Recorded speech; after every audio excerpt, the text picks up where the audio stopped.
नमस्कार। दृष्टि आईएएस के इन न्यूज प्रोग्राम में आपका स्वागत है। आज के इन न्यूज का टॉपिक है मनुष्य कृत्रिम बुद्धि के खिलाफ नहीं टिक सकता वैज्ञानिक। आज का यह टॉपिक जीएस पेपर 3 के विज्ञान और तकनीक खंड से जुड़ा है।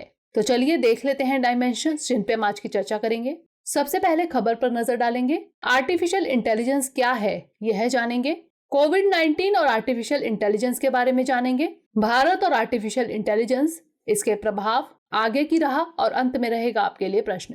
तो चलिए सबसे पहले खबर पर एक नजर डाल लेते हैं। हाल ही में नोबेल पुरस्कार विजेता वैज्ञानिक डैनियल काहनमैन ने कहा कि आर्टिफिशियल इंटेलिजेंस यानी एआई मनुष्य को लगभग सभी क्षेत्रों में पीछे छोड़ सकता है। इनके मुताबिक मानव एआई के खिलाफ टिकने की क्षमता नहीं रखता। गौरतलब है कि डैनियल काहनमैन ने वर्नॉन एल स्मिथ के साथ संयुक्त रूप से वर्ष 2002 का इकोनॉमिक साइंसेज का नोबेल पुरस्कार जीता था।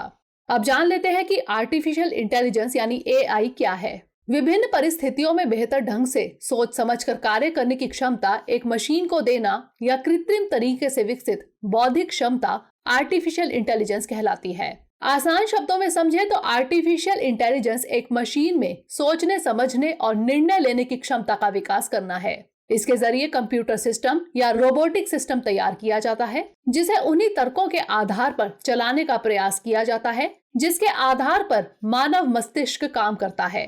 आर्टिफिशियल इंटेलिजेंस कंप्यूटर द्वारा नियंत्रित रोबोट या फिर मनुष्य की तरह सोचने वाला सॉफ्टवेयर बनाने का एक तरीका है।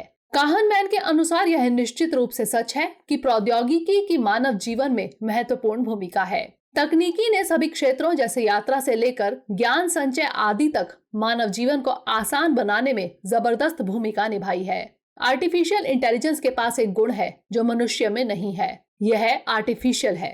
मनुष्य की शारीरिकता के कारण उसकी एक मर्यादा या सीमा है, जबकि एआई आराम की आवश्यकता के बिना अथक रूप से काम करने में सक्षम है। अब जान लेते हैं कोविड-19 और आर्टिफिशियल इंटेलिजेंस के बारे में। यह सर्वविदित है कि कोविड-19 महामारी का दुनिया पर अपरिवर्तनीय प्रभाव पड़ रहा है और इसी महामारी के चलते दुनिया भर में स्वास्थ्य देखभाल प्रदाताओं और सरकार को कृत्रिम बुद्धिमत्ता उपकरणों के विकास में तेजी लाने और दवा में उनके उपयोग को बढ़ाने के लिए मजबूर किया है। इस संदर्भ में काहनमैन ने कोविड-19 महामारी का हवाला देते हुए बताया कि कैसे मानव मन तेजी से विकसित होने वाली समस्याओं से निपटने में असमर्थ है। मानव एक अधिक या कम रैखिक दुनिया यानी मोर और लेस लीनियर वर्ल्ड का आदी है, किंतु जब कुछ आकस्मिक आपदाएं जैसे कोविड आती है तो हम इससे निपटने के लिए पूरी तरह से तैयार नहीं हैं। इसके अलावा उनका मानना है कि इस महामारी के प्रकोप में हम पीछे खड़े एक बड़े दुश्मन को भूल गए हैं, वह है कृत्रिम बुद्धिमत्ता। सालों पहले किताबों में इस प्रकार की भविष्यवाणी की गई थी कि एक समय दुनिया एक प्रकार की तकनीकी अवस्था में चली जाएगी जिससे हमारे पास जो कुछ भी उपलब्ध है या जो हम करेंगे वह तकनीक द्वारा तय किया जाएगा। अब जान लेते हैं भारत और आर्टिफिशियल इंटेलिजेंस के बारे में। भारत अपनी अर्थव्यवस्था को डिजिटल अर्थव्यवस्था बनाने के साथ साथ सरकारी कामकाज को आर्टिफिशियल इंटेलिजेंस से जोड़ने की दिशा में कार्य कर रहा है। भारत द्वारा राष्ट्रीय कृत्रिम बुद्धिमत्ता रणनीति जारी की गई है जिसके तहत शिक्षा, कृषि, स्वास्थ्य सेवा, स्मार्ट सिटीज तथा इंफ्रास्ट्रक्चर, स्मार्ट मोबिलिटी और ट्रांसपोर्टेशन आदि जैसे विभिन्न क्षेत्रों में कृत्रिम बुद्धिमत्ता पर फोकस किया गया है। दिसंबर 2020 में PwC फर्मों का एक वैश्विक नेटवर्क द्वारा जारी एक रिपोर्ट के अनुसार भारत में कोरोना महामारी के प्रसार के बाद आर्टिफिशियल इंटेलिजेंस के प्रयोग में 45% की वृद्धि हुई है, जो कि विश्व में सभी देशों में सबसे अधिक है। कोविड-19 से निपटने के उद्देश्य से माईगॉव द्वारा संचार सुनिश्चित करने हेतु एआई सक्षम चैटबॉट का उपयोग किया गया। इसी प्रकार भारतीय चिकित्सा अनुसंधान परिषद यानी ICMR ने कोविड-19 पर देश भर में विभिन्न परीक्षण और नैदानिक सुविधाओं के संबंध में अपने पोर्टल पर वॉटसन असिस्टेंट का उपयोग किया है। अब जान लेते हैं इसके प्रभावों के बारे में। जिस प्रकार हर सिक्के के दो पहलू होते हैं, उसी तरह आर्टिफिशियल इंटेलिजेंस के कुछ सकारात्मक प्रभाव हैं तो कुछ नकारात्मक। इसीलिए इससे होने वाले फायदे और नुकसान पर वैज्ञानिक दो खेमों में बटे हुए हैं।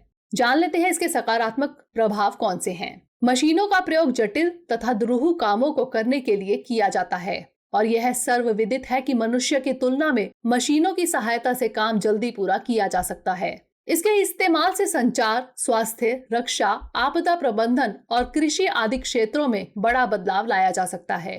तो वहीं नकारात्मक प्रभाव देखें तो AI को भविष्य की तकनीक इसलिए भी कहा जा रहा है क्योंकि इससे दुनिया में क्रांतिकारी बदलाव आने की उम्मीद है और ये बदलाव अब कुछ हद तक देखे भी जा रहे हैं और इसमें इसके कुछ नुकसान भी शामिल हैं। आर्टिफिशियल इंटेलिजेंस में मनुष्यों के स्थान पर मशीनों से काम लिया जाएगा। मशीनें स्वयं ही निर्णय लेने लगेंगी तो ऐसे में मनुष्य के लिए खतरा भी उत्पन्न हो सकता है। बैंकों, कारखानों, चिकित्सा इत्यादि क्षेत्रों में इसके व्यापक प्रयोग से बेरोजगारी में वृद्धि की समस्या उत्पन्न हो सकती है।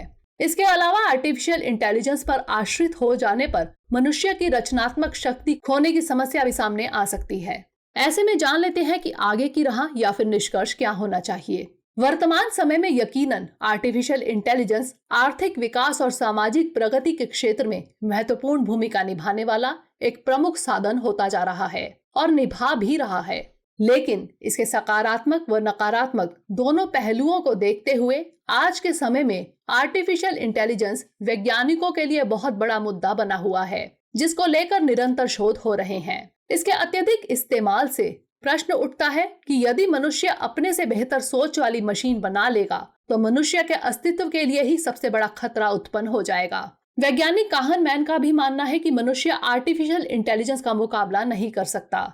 आर्टिफिशियल इंटेलिजेंस तकनीकी से हमें होने वाले फायदों को देखते हुए इसमें नित नए बदलाव भी हो रहे हैं। भारत में भी AI के कार्यान्वयन की गुंजाइश अधिक होने के कारण इसके लिए अत्यधिक अवसर भी हैं, किंतु इसके नकारात्मक पहलुओं को भी नजरअंदाज नहीं किया जा सकता है। अतः जरूरत है कि भारत भी समावेशी विकास, देश की AI फॉर ऑल रणनीति का प्रतिनिधित्व करने के लिए AI का उचित इस्तेमाल करते हुए इसका लाभ उठाएं।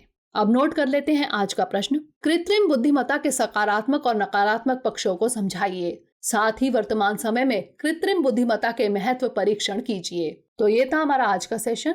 अगले सेशन में किसी नए टॉपिक के साथ मिलेंगे, तब तक के लिए धन्यवाद।